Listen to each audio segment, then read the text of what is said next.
ചാനലിലേക്ക് എല്ലാവർക്കും സ്വാഗതം. അപ്പോൾ അതുപോലെ തന്നെ നിങ്ങൾ സബ്സ്ക്രൈബ് ചെയ്യാത്തവരൊന്ന് സബ്സ്ക്രൈബ് ചെയ്യുക. നമുക്കിന്ന് പറയാനുള്ളത് എന്താണെന്ന് വെച്ചിട്ടുണ്ടെങ്കിൽ വാഴ ടൂവിൻ്റെ റിവ്യൂ നമ്മളിന്ന് പറയാൻ പോകുന്നത്. ഈ വാഴ ടു എന്ന് പറഞ്ഞ സിനിമ പ്രേക്ഷകരെ ഓമ്പിച്ച് പറ്റിച്ച് വിട്ടു എന്ന് പറയാം.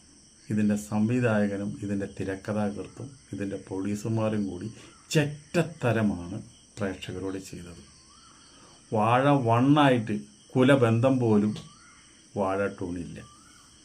പിന്നെ പടത്തിൻ്റെ ആദ്യ പകുതി കുറേ അഭിനയിക്കാനറിയാത്ത കുറേ കൂതറ പിള്ളേർ കിടന്നിട്ട് ഒരു ക്യാമ്പസിൽ കിടന്നിട്ട് കുറേ അടിയും, വെള്ളത്തിൽ കിടന്ന് ചളിയിൽ കിടന്ന് കുറേ അടിയും തിക്കും തിരക്കും ബഹളം, മാഷന്മാരടിക്കുക, ഇതൊക്കെയാണ് പുതിയ കണ്ടുപിടുത്തങ്ങൾ. മാഷന്മാരടിക്കുക, മാഷന്മാരെ വെട്ടുക, ഇങ്ങനെയുള്ള കാര്യങ്ങളൊക്കെയാണ് ഫസ്റ്റ് ഹാഫിൽ കാണിക്കുന്നത്.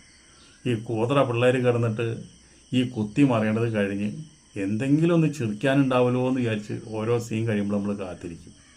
സത്യം പറഞ്ഞു കഴിഞ്ഞാൽ തിയേറ്ററിൽ ഒരു മനുഷ്യൻ ചെറുക്കിന് ഞാൻ കേട്ടില്ല. പിന്നെ കുറച്ച് പ്രാന്തമുള്ള ആൾക്കാർ ചെറിയുന്നുണ്ടായിരിക്കാം, അവർക്ക് എന്ത് കണ്ടാലും അവർ ചെറുക്കും, അവർ ചെറിച്ചോട്ടെ. അങ്ങനെ ഇൻ്റർവെൽ അങ്ങോട്ട് കഴിഞ്ഞു. ഇൻ്റർവെൽ കഴിഞ്ഞ് സെക്കൻഡ് ഹാഫ് തുടങ്ങി. അപ്പോഴും വാഴ 1 പ്രയാണം നടക്കുമോ എന്ന് വിചാരിച്ച് നമ്മൾ വെയിറ്റ് ചെയ്തിരിക്കുക പ്രേക്ഷകരൊക്കെ. അപ്പോൾ രണ്ടാമത്തെ തുടങ്ങി. സത്യം പറയാലോ, നമ്മുടെ ഇപ്പോൾ വരുന്ന കണ്ണുനീർ സീരിയലിനെ വെല്ലുന്ന രീതിയിലാണ് പിന്നെ ഈ കൂതറ പിള്ളേർ കരഞ്ഞ് അഭിനയിക്കുന്നത് കണ്ടു കഴിഞ്ഞ് കഴിഞ്ഞാൽ പെറ്റമ്മ സഹിക്കില്ല.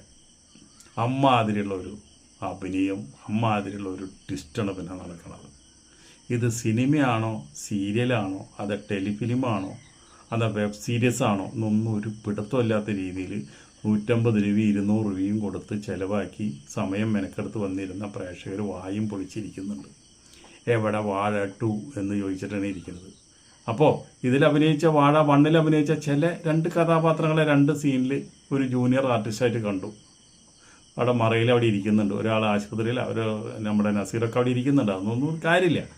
അത് കഴിഞ്ഞ് വാഴ 2 ഇവരെ പോലെ തന്നെ അഭിനയിക്കാറിയാത്ത കുറേ ആൾക്കാരെ അഭിനയിച്ചിട്ടുണ്ടായിരുന്നു, കുറേ കൂതറ പിള്ളേരെ അഭിനയിച്ചിട്ടുണ്ടായിരുന്നു. അവരെ പ്രതീക്ഷിച്ചിരുന്ന് വാഴ 2 ഒരു ട്വിസ്റ്റ് നടക്കണ എവിടെയാണ്? പടം അവസാനിക്കാതായപ്പോൾ ഒരു കല്യാണ സദ്യ നടക്കുന്നുണ്ട്. അതിൽ പപ്പടം വിളമ്പാനായിട്ട് നമ്മുടെ നായകൻ നടക്കണം. പപ്പടം കിട്ടിയില്ല എന്ന് പറഞ്ഞുകൊണ്ട് നായകൻ അടിക്കിന്. പിന്നെ അതിൻ്റെ ഇടയിൽ ഒരു പൈങ്കിളി പ്രേമം നടക്കുന്നുണ്ട്. എല്ലായിടത്തും ഈ സ്വാഭാവികമാണല്ലോ. ആ പൈങ്കിളി പ്രേമത്തിൻ്റെ ആഫർ എഫക്റ്റാണ് ഈ കല്യാണ സദ്യയിൽ നടക്കുന്ന സംഭവം. അപ്പോൾ അവിടെ ഒരു അടി, അതിൻ്റെ ഒരു ട്വിസ്റ്റ്, അതിൻ്റെ അടി പിന്നെ കാണിക്കുന്നത്. അവർ ഭയങ്കര ട്വിസ്റ്റാണ്, ജനങ്ങളെ ഞെട്ടിക്കാൻ വേണ്ടിയിട്ട് ആ നേരത്ത് കാണിച്ചില്ല. പിന്നെയാണ് ആ പടം കഴിഞ്ഞ് അവൻ്റെ ആ സംവിധായകൻ, ആ കൂതറ സംവിധായകൻ്റെ പേര് എഴുതി കഴിഞ്ഞതിന് ശേഷമാണ് പിന്നെ ഇടിയുടെ ബാലൻസ് കാണിക്കുന്നത്. ഇടിയുടെ ബാലൻസ് കാണിച്ചപ്പോൾ എന്താ മാസമായിട്ടല്ലേ വാഴ 1 4 കൂതറ പിള്ളേർ കയറി വരുന്നത്. ഇവനെ രക്ഷിക്കാൻ, നായകനെ രക്ഷിക്കാൻ വില്ലനായിട്ടുള്ള ചൂട്ടായിട്ടി ആ ഇടി അങ്ങോട്ട് കഴിഞ്ഞോട് കൂടിയിട്ട് പിന്നെ പടം ഏകദേശമായി. പിന്നെ എല്ലാവരും ചിരിച്ച മുഖം കൊണ്ട് കഥാപാത്രങ്ങൾക്ക് എല്ലാവർക്കും സന്തോഷം. UK പോയവർക്കും സന്തോഷം, നാട്ടിലുള്ളവർക്കും സന്തോഷം, ഗൾഫിൽ പോയവർക്കും സന്തോഷം. നമുക്ക് മാത്രം സങ്കടം. കാരണം എന്താണ്?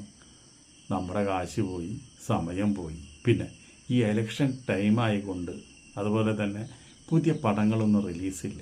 വാഴ റിലീസായി 8 നിലയിൽ പൊട്ടി. അതുപോലെ തന്നെ പ്രതിച്ഛായ വന്നു 16 നിലയിൽ പൊട്ടി. അത് കഴിഞ്ഞപ്പോൾ അതേ വാഴ വന്നതോടുകൂടി ഈ സീസൺ ഇത്തിരി മോശമായ കാരണം പടങ്ങൾ വേറെ ഒന്നും ഇല്ലാത്തത് കൊണ്ട് 10 ആൾ ഈ പടത്തിന് കയറുന്നുണ്ട്.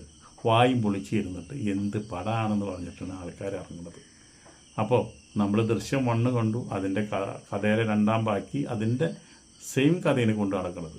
അതുപോലെ തന്നെ CBI ഡയറി കുറിപ്പ് കൊണ്ടു, വ്യത്യസ്ത കേസുകളാണ് അവർ അന്വേഷിച്ചു കൊണ്ടിരിക്കുന്നത്. അതുപോലെ തന്നെ ആട് 1ഉം 2ഉം കണ്ടു, ഒരുവിധം കഥയിൽ മാച്ചായിട്ട് പോകുന്നുണ്ട്. ഇത് വാഴ 2 എന്നും പറഞ്ഞ് വാഴ 1 കഥാപാത്രങ്ങളും ഇല്ല, അവരുടെ കഥയും ഇല്ല, ഒന്നുമില്ലാണ്ട് ഇങ്ങനൊരു പൈങ്കിളി കഥയും വെച്ചിട്ട് ആൾക്കാരെ ചെറ്റത്തരമല്ലേ ഇതിൻ്റെ സംവിധായകൻ നീ ചെയ്തത്? നിന്നെ എവിടെയെങ്കിലും വെച്ച് കണ്ടു കഴിഞ്ഞാൽ 4 വർത്തമാനം പറയണമെന്നുണ്ട്. എന്തായാലും ഇപ്പോൾ അത് പറ്റില്ല. അതുകൊണ്ട് വീഡിയോയോടെ തന്നെ പറയാം. നീ ഒരു ചെറ്റയാണ്, നിനക്ക് സിനിമ എടുക്കാൻ അറിയില്ല.